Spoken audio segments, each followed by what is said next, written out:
Welcome to another episode here on A New Life in France. Today we've actually got one of our episodes of real life stories, and this one for me is really special.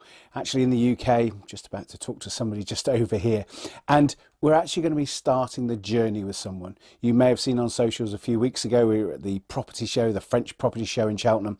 Met this lovely couple, Steve and Donna, and today I've actually taken the time to come and see Steve. I'm going to chat with Steve and just find out exactly where they are. So they haven't moved to France yet, they're just starting on this journey.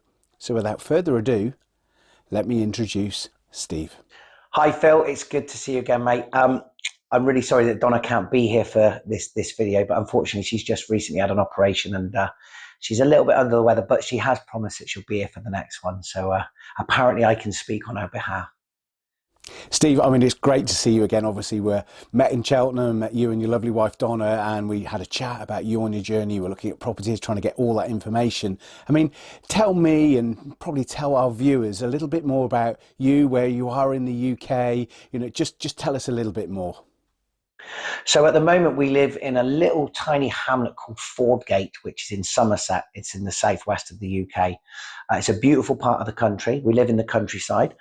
We currently have a doggy daycare centre and a grooming salon, and we do overnight boarding. We've got 6.5 acres of land, and we've got 8 alpacas, 7 sheep, 4 peacocks, 2 pigs, 15 chickens, 2 cockerels, 2 dogs, 2 cats, and 4 grandchildren. So Donna and I have been married for 33 years.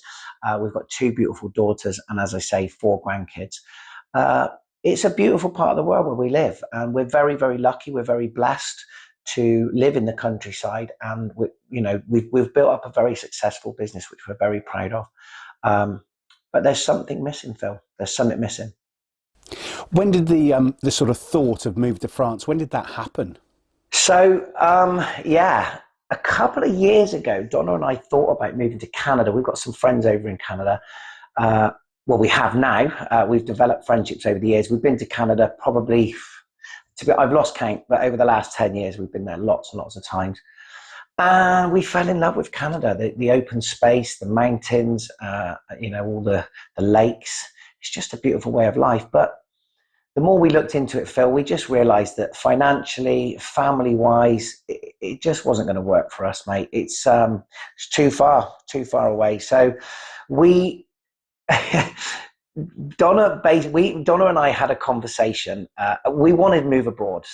We're very disaffected with the UK, the way things are going. There's many, many reasons. So, we've always known that we want to leave the country. And my uncle lives in Limoges, and he moved there in 2015, and he said he's never looked back. So I mentioned to Donna in passing that my uncle Stuart lives in France, and she literally said, well, maybe we should move to France then. And it was that little flippant comment that I took and I ran with it. And I'm one of these people where if I get an idea, I have to go all in. There's no half measures. It's like, okay, well, let's explore this. So I think that conversation happened around about maybe a year and a half ago, something like that. So yeah, when she literally said that, I'm like, okay, yeah, my mind's going over to. I've never even been to France, but I love cooking. I love food.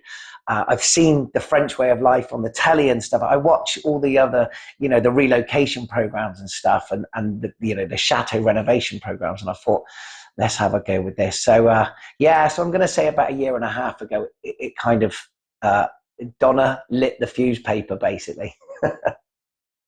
What is it that attracted you to France? Well, having been there quite a few times now, Phil, we've been over in the winter, we've been over in the summer, and I mean, if I had to say one thing, it's just the French way of life. I mean, we've spoke to quite a few people, and they've said, like, France is way behind the UK by probably about 20 or 30 years with regard to technology and convenience and all that kind of stuff. Do you know what, mate? That makes my heart sing. I love the slower pace of life. I love the food. I love the the ambience of France. I love just everything. It's hard. It's hard to put your finger on just one or two things. When we've been there, when we've immersed ourselves in it, and we've been, looking around different places. I don't know. It just gives me a warm feeling. It's almost like you feel at home. For me, I almost feel at home more than I do in the UK, which is really bizarre. The climate, of course, mate. I mean, you know, in the UK at the moment, it's dreary, it's damp, it's grey, it's horrible. And I think for me, moving to France and having a better climate, I honestly believe, I firmly believe this, mate. If I live in a warmer climate, I'm going to live longer. I honestly believe that. I don't, I haven't got it diagnosed, but I honestly believe that I have SAD, because when the winter comes around, even when the autumn comes around in the winter, I just don't feel myself. I don't feel happy. Now, obviously, I know that France has a winter. I know that France has the four seasons just like everywhere else, but I know that they have longer and warmer summers. I know that the winters are shorter and milder. And I think for me, that's probably one of the biggest things. And the other thing, of course, is when we move, we will sell the property that we own at the moment, and we'll be mortgage free. And let's be honest, being mortgage free in a warmer climate country that's got plenty of beautiful food, beautiful surroundings, and lovely people in it. I mean, that's pretty much enough to attract me, mate. And how far along the journey are you? To be honest, we feel that at this moment we are quite far along the journey. We've been to France a few times now. We've been to different areas, and I would say, Phil, that we are probably 95% sure that we are going to move to France. We've been to Paris. We went for an extreme day trip in Paris, which is that was an event. If extreme day tripping, basically you get on a flight in the morning in your local airport, which for us was Bristol. You fly to Europe, you have a lovely day out, and then you get back on the plane in the evening and you go back to the UK in time for work the next day. So we decided to do this in Paris, and we had a lovely day out. But unfortunately, I won't name the airline, but they're orange and white. They cancelled our flight that day, and this was, I believe, on a Thursday. And they told us that the next flight back home was on the following Tuesday. So this kicked in a chain of events where we ended up getting home on the Eurotunnel, and it cost me about 800 quid for a day out. But I'm not bitter. But we had a great day. We had a great day, and it really ignited my hunger to see more of France. So then my uncle Stuart, like I say, he moved to Limoges in 2015. So we arranged to go and see him for a week in Limoges. We had a great week with him, and it was a beautiful, beautiful city. But we kind of realized right at that point, this isn't somewhere where we want to move to in France.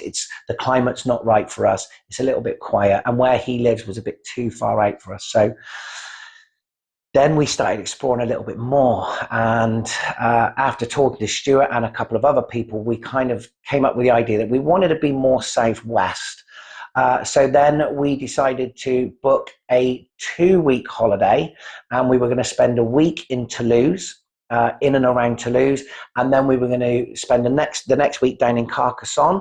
And we did that. We stayed in a place called Panotier, which was a lovely little village. And from there, we discovered Narbonne, Gira, obviously Toulouse, Carcassonne, all around the area. And we went up to the Tarn region, went to some lakes and stuff, and we thought, this is the one.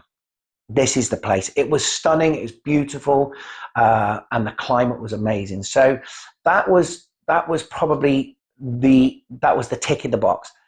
Then we came home, and I did a bit more research, and I found out that actually the temperature in the summer is probably going to be a little bit too hot for us down in that area. And the reason being is, to be honest, Phil, this is a one-way ticket. We're not messing around. If we do this, it's forever. So, after a conversation with Donna, I'm like, well, what happens when we're 75, when we're 80 years old, and we are in Toulouse or Carcassonne or around the area, and the summertime is like 45 degrees. Are we going to be able to live like that? So then we thought, let's look a little bit further up. So a couple of weeks ago, we decided to go and explore the Dordogne. So Donna and I and my daughter Chelsea and my 4 grandkids, we booked a week in the Dordogne, and we visited. So we stayed in a place called Saint Sun in de Lerme, which it's kind of it's a tiny little village in the middle of nowhere, but it was great for us because it was in the center of all the places that we wanted to go to. So while we were there in that week, we were very busy. We drove a lot of miles, but we managed to go to Périgueux, we went to Sarlat, we went to Imay, we went to Bergerac, we went to Montpazier, we went to Lausanne, all these different places. And again, mate, we were blown away. We've fallen in love with Bergerac. Imay is great as well because there is lots of expats there. Now, we don't want to move to France to, surround ourselves with English people, but we do need some expats. We do need some English speaking people to at least kickstart our business. So, we've got to that point. We're now looking for properties. We've been in contact with yourself and estate agents, currency companies, all that kind of stuff. So we are quite far along. The next thing for us is May 2026. We plan to live in France for the whole month. Since meeting you, Phil, and lots of other people at the French Property Show, we are now starting to look at the Charente region as well. So, we're spoilt for choice, mate, to be honest. So we're going to look at, when we go back in that month, we're going to carry on looking a bit around the Dordogne, the Charente region. We know we're in that area now. So when we go back in May, that's to live in France as if we were living there already. So work out our budgets, work out where our potential customer base is, where are the doctors, where are the hospitals, where are the schools, where is everything that we potentially might need. And I think that by the time we come back from there in May, we're going to know. We're going to know 100%. And, I said we're 95% there already. So we'll see how it works out. When you move to France, what is the plan? Are you retiring? Are you going to work? That's a good question, Phil. At the moment, as it stands, what we want to do is sell our existing business in the UK and the property that we've got. Like I say, it's a successful business, and the property that we've got has got land with it as well. So we should have quite a bit of equity to go with. Now, Donna and we're obsessive workers, and I don't think, I'm only 50, Donna's 53, so we're not ready to retire yet, mate. And I think that going there and retiring would probably, it wouldn't last very long, if I'm honest. So the plan is sell everything we've got here, move to France, buy a property outright to be mortgage free, with a little bit of land and some outbuildings, so that we can recreate the business we've got here, the doggy daycare, grooming and overnight boarding. The only difference being is we'll have, hopefully, a nice lump sum in the bank to fall back on if we need to. So, like I say, we are looking for the slower pace of life, but we're also looking to pretty much replicate what we do here in France, at least for the next 10 years. It's definitely moving to work as opposed to retire. We're not ready to retire yet, buddy.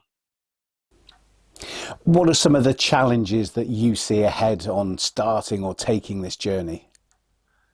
Again, another great question. I think anybody that's started this journey or anybody that's considered this journey, there's a lot to think about. There is a lot to think about, a lot to cover, which is why we're starting now, or why we've started way back before now, to even think about everything that needs to happen. For us, I think the biggest problem, it's not a problem, the biggest issue that we have at the moment is we have lots of equity tied up in our property and our business. So we need to sell both to release that equity, to give us the money that we need to buy in France and to set up a business in France. So that could be an issue, because we do have an issue with a part of our land. I won't go into it, but that might delay us by a couple of months, maybe 6 to 8 months. And also as well, because we are selling a business, if we were just selling the property itself and the land, then, our potential purchasers, it's quite a wide field of people. Because we're actually selling a business and we're potentially selling all of our animals with it. So it's basically a lifestyle sale. that's obviously going to close the market down a little bit for us. But I'm not being negative. I think it's a good business. It's a beautiful property. It's in a beautiful area. And I'm pretty sure that when we put it on the market, we will have some interest.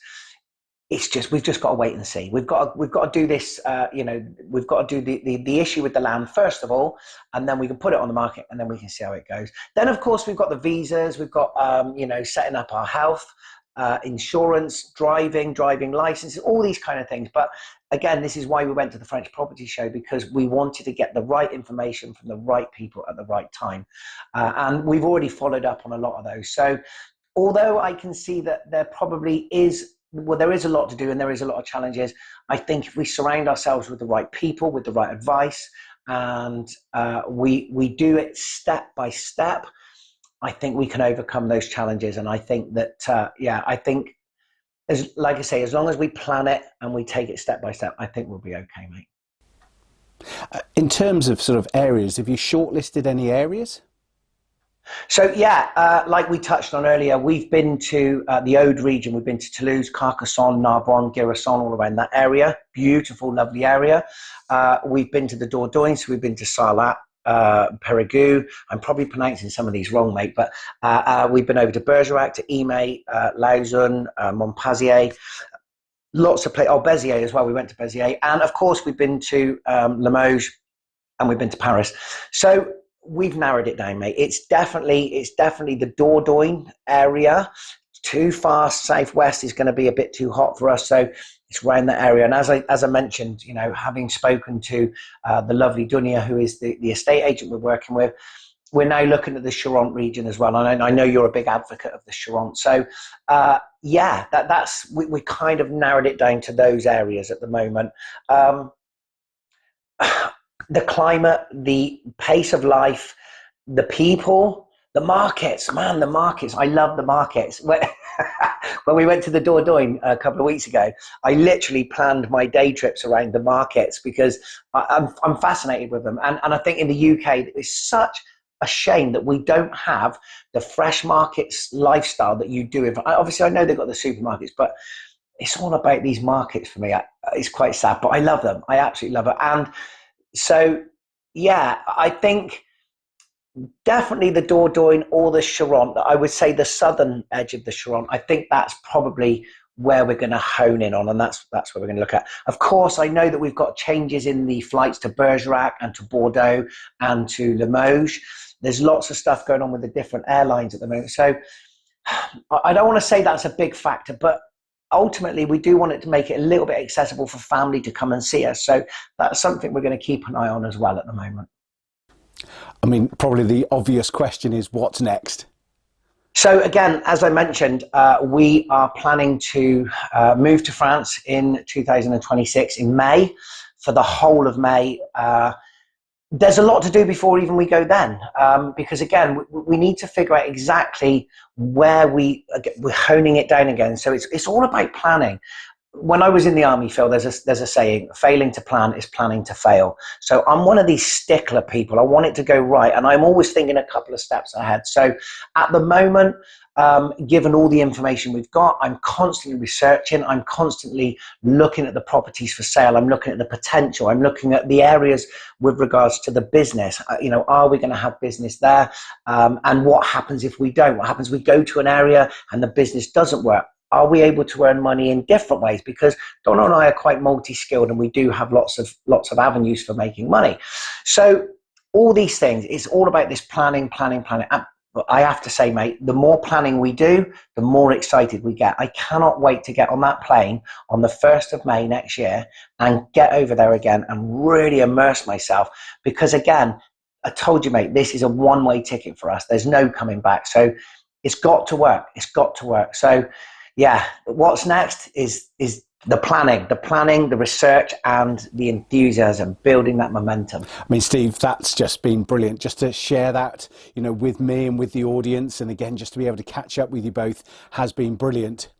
I really hope you've enjoyed this start of a real life story. We're here We're down in Somerset, we're talking to this lovely couple, we're chatting with Steve, and we're just getting to understand, what it's like to start on this journey. And there'll be many of you watching this who probably are on the journey. Some of you are looking to start that journey. Some of you will already be here in France as well. So for me, I've just really enjoyed sharing that, and we're going to be keeping up to date with Steve and Donna, what's happening, how they're getting on with looking to put the house on the market and sell, where they're looking to come into France. And I know in spring next year when they're going to be coming, I'm going to be coming around with them as well, starting to look at some of those properties. So it's been great to share that with you today. Do remember, each and every week we have different episodes coming out, real life stories every couple of weeks, not just Steve and Donna. We've got lots of others that we're telling stories of. So much content coming out. So do remember to press that subscribe button down below if you don't want to miss out on anything. And do make sure you go to anewlifeinfrance.com, but also to our property website, forsaleinfrance.com as well. Really hope you've enjoyed today's episode, and do catch up with us again soon.